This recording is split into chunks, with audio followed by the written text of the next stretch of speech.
ये आदमी कोई मामूली इंसान नहीं है। देखने में ये इलाके का बहुत बड़ा डॉन लगता है, लेकिन फिर भी ये 20,000 रुपए महीने की नौकरी करने एक कैश वैन वाली सिक्योरिटी कंपनी में पहुंच जाता है। वहां फिटनेस टेस्ट के टाइम पैट्रिक अपनी असली ताकत छुपाने के लिए जानबूझकर निशाना मिस कर देता है। वो ऐसा नाटक करता है जैसे उससे भारी वजन उठ ही नहीं रहा हो। यहाँ तक कि सबसे आसान ड्राइविंग टेस्ट में भी वो ऐसे गाड़ी चलाता है जैसे उसे कुछ आता ही ना हो। आखिर में वो बस 70 नंबर लाकर किसी तरह मुश्किल से टेस्ट पास कर लेता है। 70% जस्ट पास हुए। न कम न ज्यादा, पूरे 70 नंबर। मतलब अपना स्कोर कंट्रोल करने में पैट्रिक भाई एकदम उस्ताद है। इस तरह उसे सफलतापूर्वक सिक्योरिटी कंपनी में काम मिल जाता है। लेकिन भाई, ये काम इतना भी आसान नहीं है। यहाँ साल भर में 2000 से ज्यादा बार बैंक लूटे जाते हैं। मतलब हर हफ्ते लगभग 14 बार डकैती। सीधे शब्दों में कहें तो हर दिन किसी न किसी बैंक का सामना लुटेरों से होता है। और बिल्कुल ऐसा ही हुआ। जिस दिन पैट्रिक की पहली ड्यूटी थी, उसी दिन उनका पाला लुटेरों से पड़ गया। अचानक एक पिकअप ट्रक उनके सामने आकर रास्ता रोक लेता है। गुंडे कैश वैन के कैप्टन को गाड़ी से बाहर खींच लेते हैं और बिना कुछ बोले उसे मुक्का मारकर नीचे गिरा देते हैं और सारा कैश देने की धमकी देते हैं। बगल में बैठा ड्राइवर डर के मारे बुरी तरह कांप रहा था। उसकी कार से बाहर निकलने की हिम्मत ही नहीं हो रही थी। लेकिन पैट्रिक एकदम आराम से कहता है कि वो सब संभाल लेगा। फिर वो गुंडों के कहने पर वैन का पीछे का दरवाजा खोलता है और सारा कैश पीछे वाली गाड़ी में फेंक देता है। इसी बीच वो जानबूझकर नोटों का एक बैग जमीन पर गिरा देता है। लुटेरों के गैंग का लीडर तुरंत वॉकी टॉकी पर उसे गालियां बकने लगता है। अगर ज्यादा चालाक बने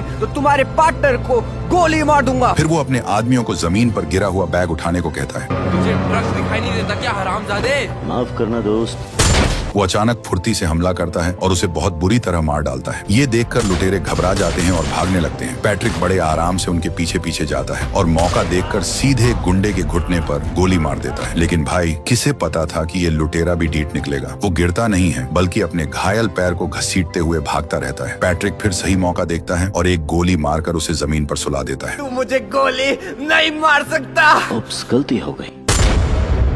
पीछे से आ रहे उसके साथियों ने ये सब देख लिया था। दोनों पैट्रिक की गजब की निशानेबाजी देखकर इतने हैरान थे कि उनके मुंह खुले के खुले रह गए। लेकिन पैट्रिक ने उनको कोई भाव नहीं दिया और बाहर जाकर एक एक करके लुटेरों के नकाब हटाने लगा। वो ऐसा इसलिए कर रहा था ताकि अपने बेटे को मारने वाले हत्यारे को ढूंढ सके। 5 महीने पहले पैट्रिक और उसका बेटा कार से सुपरमार्केट जा रहे थे। रास्ते में बेटे का मन सड़क किनारे मिलने वाला पैनकेक खाने का हुआ। पैट्रिक ने गाड़ी साइड में लगाई और बेटे के लिए पैनकेक लेने उतर गया। लेकिन जब वो अपना ऑर्डर बनने का वेट कर रहा था, दूसरी तरफ उसके बेटे के साथ बड़ा कांड हो गया। पैट्रिक ने देखा कि कुछ लोगों ने सड़क रिपेयर करने के बहाने एक कैश वैन को रोक लिया है। फिर एक जेसीबी से वैन के पिछले पहिए उठा दिए, कट्टर मशीन से दरवाजे काट दिए और अंदर एक स्टन ग्रेनेड फेंक दिया। इसके बाद लुटेरों ने बंदूक के दम पर सबको कार से नीचे उतारा और सारा कैश ट्रांसफर कर लिया। लेकिन जब लूट लगभग खत्म होने वाली थी, लुटेरों ने देखा कि पैट्रिक का बेटा ये सब अपनी आंखों से देख रहा है। उन्होंने तुरंत उस पर बंदूक तान दी और जल्दी से कार से नीचे उतरने को कहा। बेचारा बच्चा इतना डर गया कि उसने जल्दी से अपने पापा को फोन लगाया, लेकिन पापा का फोन बिजी था। लुटेरे को बंदूक ताने देखकर उसने कोई चालाकी नहीं की और चुपचाप कार से उतरकर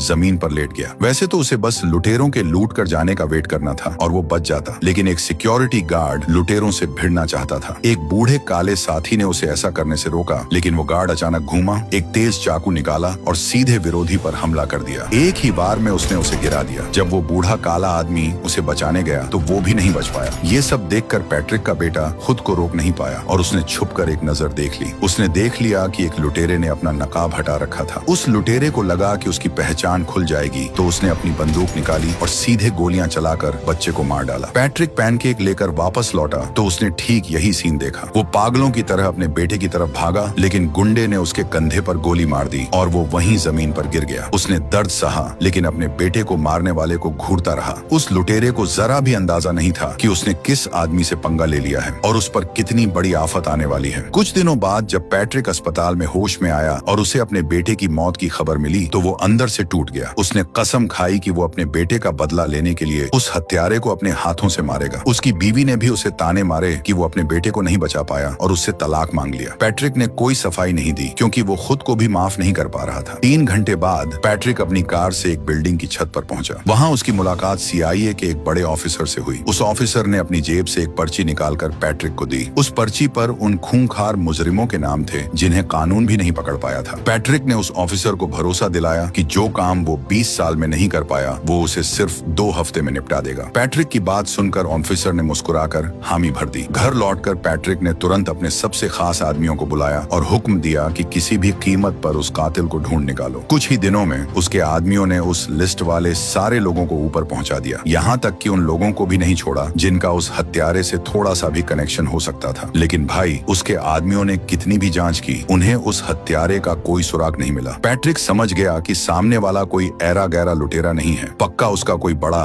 बैकग्राउंड है। हफ्तों तक लगातार लोगों को मारने और पूछताछ करने की वजह से उसका आदमी लाओबाई इतना थक गया था कि उसकी दाढ़ी सफेद हो गई। ऐसे ही बिना मतलब हाथ पैर मारने से बचने के लिए एक औरत ने पैट्रिक को अपना प्लान बदलने को कहा। सोचने वाली बात थी कि वो लोग कैश वैन लूटकर बिना कोई सुराग छोड़े गायब कैसे हो गए। पक्का कंपनी के अंदर उनका कोई अपना आदमी मिला हुआ था। इसीलिए पैट्रिक ने अपनी पहचान बदली और एक सिक्योरिटी गार्ड की नौकरी करने कैश कंपनी में आ गया। और टेस्ट में उसने अपना स्कोर इसलिए कम रखा था ताकि किसी को उस पर शक न हो। नौकरी मिलने के बाद जब किसी का ध्यान नहीं था, उसने चुपके से अपने मोबाइल से अपने साथ काम करने वालों के आईडी कार्ड की फोटो खींच ली। एक रात पैट्रिक सीधे अपनी साथ काम करने वाली डाना के घर पहुंच गया, क्योंकि जांच में उसे पता चला था कि डाना के अकाउंट में कहीं से मोटा पैसा आया है। उसे पूरा शक था कि ये पैसा अंदर की खबर देने के बदले मिला है, इसलिए उसने डाना से सच उगलवाने का फैसला किया। पहले तो डाना को लगा कि पैट्रिक ऐसे ही मिलने आया है, लेकिन उसने सपने में भी नहीं सोचा था कि पैट्रिक सीधे बंदूक निकाल लेगा।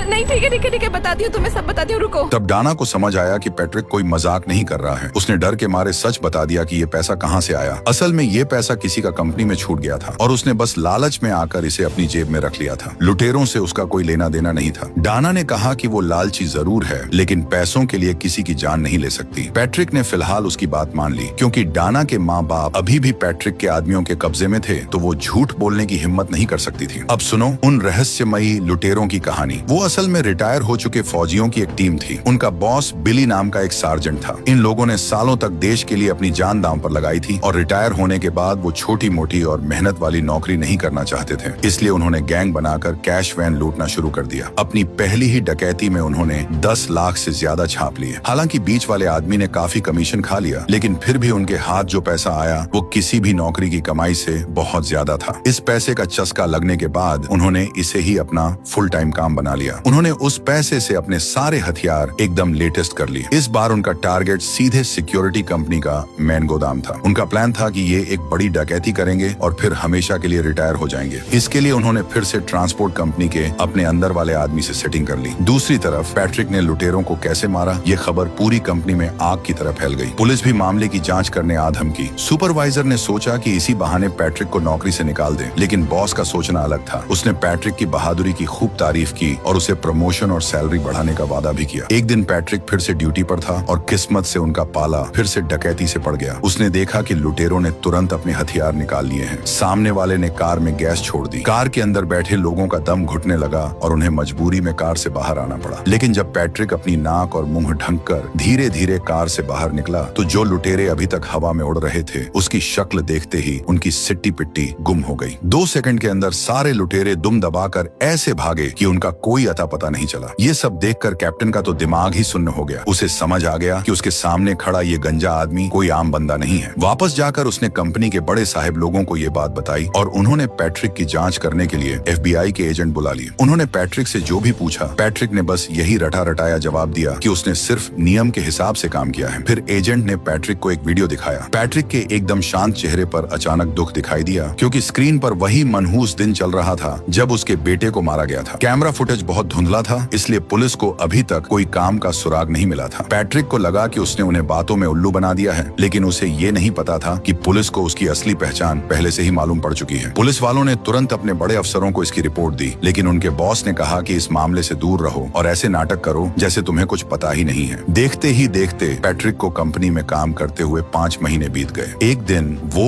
और उसका कैप्टन एक ड्यूटी पूरी करके कंपनी वापस लौट रहे थे। तभी कैप्टन ने अचानक कुछ ऐसा बोला जिससे पैट्रिक के होश उड़ गए।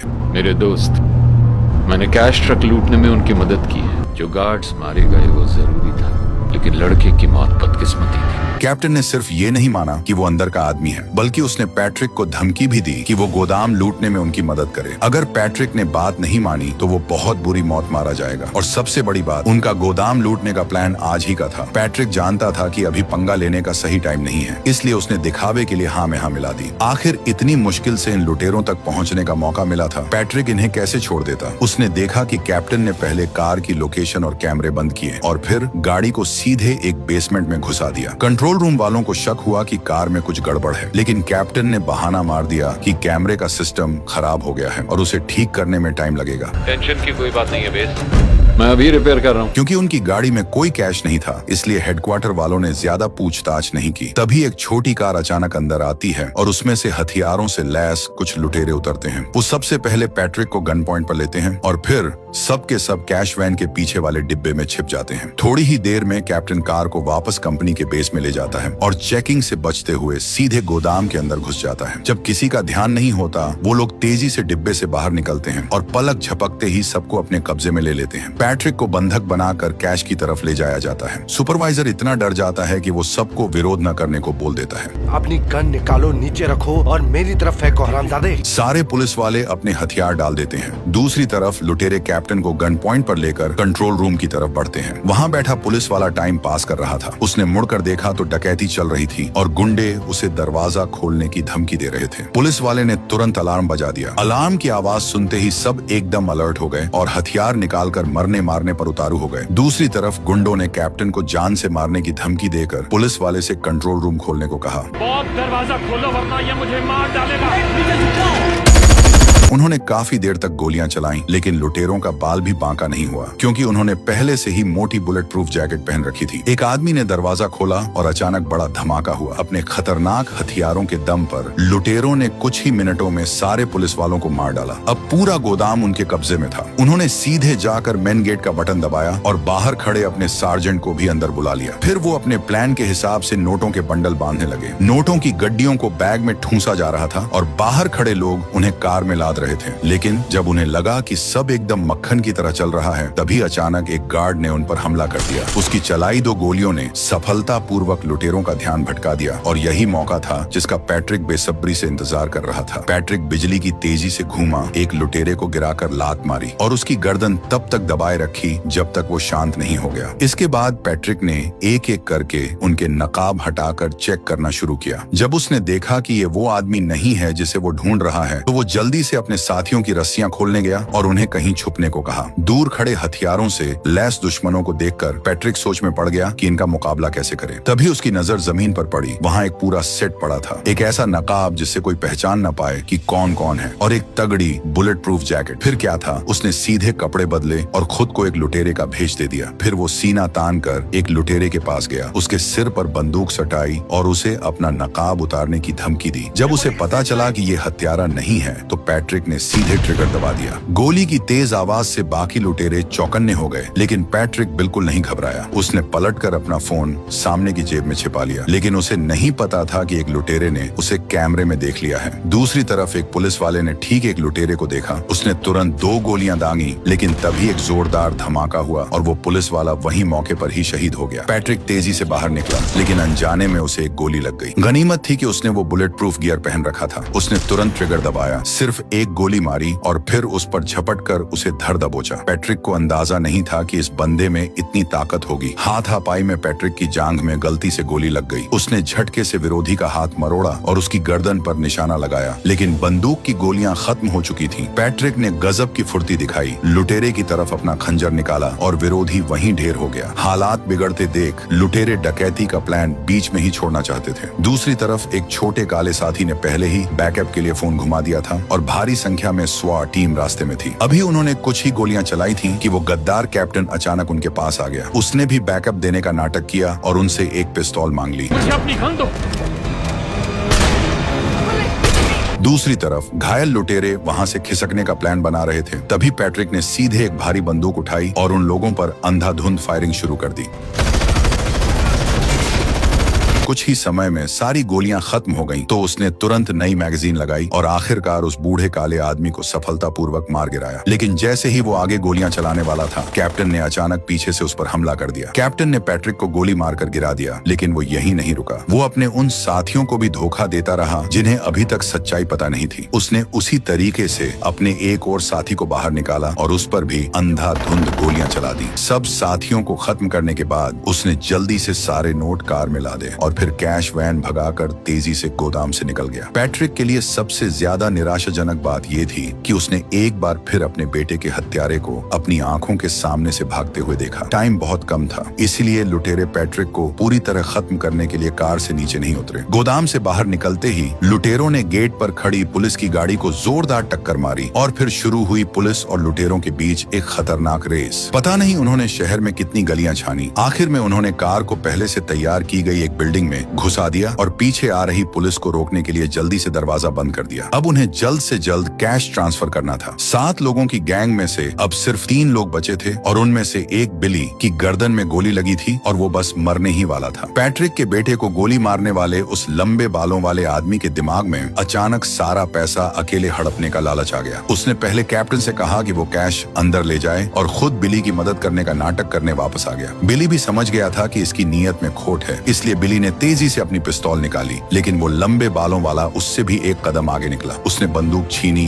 दूर फेंकी, अपना खंजर निकाला और एक ही झटके में अपने ही बॉस का काम तमाम कर दिया। इसके बाद वो एकदम शांत होकर कैप्टन के पास गया और बोला कि ज्यादा खून बहने से बिली मर गया है। कैप्टन को सुनकर थोड़ी हैरानी तो हुई, लेकिन उसने ज्यादा शक नहीं किया। आखिर एक आदमी कम होने का मतलब था कि अब उसे और ज्यादा पैसा मिलेगा। इसके बाद दोनों ने सारा पैसा एक बाइक पर लादा और गोदाम की एक खुफिया सुरंग से होते हुए सेफ जोन में आ गए। वहां उन्होंने सारा कैश पहले से तैयार एक छोटी कार में भर दिया। लेकिन जैसे ही वो लंबे बालों वाला दरवाजा खोलने के लिए आगे बढ़ा, कैप्टन ने मौका देखकर अपनी जेब से पिस्तौल निकाल ली। लेकिन नतीजा क्या हुआ? जैसे ही कैप्टन मुड़ा, लंबे बालों वाला फिर उससे एक कदम आगे निकला और बिना पलक झपकाए ट्रिगर दबा दिया। अब ये पूरे 16 करोड़ रुपए सिर्फ उसके अकेले के हो गए थे। बस ये नहीं पता था कि वो इस हराम की कमाई का मजा कितने दिन ले पाएगा। घर लौटकर लंबे बालों वाले ने सबसे पहले जश्न मनाने के लिए अपने लिए एक 82 की महंगी शराब का पैक डाला और फिर सोचने लगा कि इतने सारे पैसे वो कैसे खर्च करेगा। अचानक उसे फोन बजने की आवाज आई। उसने इधर उधर देखा तो पता चला कि सामने वाले बैग में एक फोन रखा हुआ था। वो फोन चेक ही कर रहा था कि अचानक पीछे से एक आवाज आई, तुम फोन नहीं उठाओगे? जब उसने हिम्मत जुटाकर खुद को नॉर्मल किया और पीछे मुड़कर देखा तो वो हैरान रह गया। पता नहीं कब से एक आदमी उसके पीछे बैठा हुआ था। उसे लगा कि पैट्रिक पैसों के लिए आया है, इसलिए उसने उस करोड़ों की रकम को आधा आधा बांटने का ऑफर दिया। लेकिन पैट्रिक को पैसों से कोई मतलब नहीं था। उसने उस लंबे बालों वाले पर एक फाइल फेंकी और उसे खोलने का इशारा किया। इस फाइल में पैट्रिक के बेटे की पोस्टमार्टम रिपोर्ट थी। जब उस लंबे बालों वाले ने फाइल के अंदर की तस्वीरें देखी, तब जाकर उसे समझ आया कि अब उसका खेल पूरी तरह खत्म हो चुका है। आखिर क्या चाहिए तुम्हें? इतने लंबे इंतजार के बाद आखिरकार उसने अपने ही हाथों से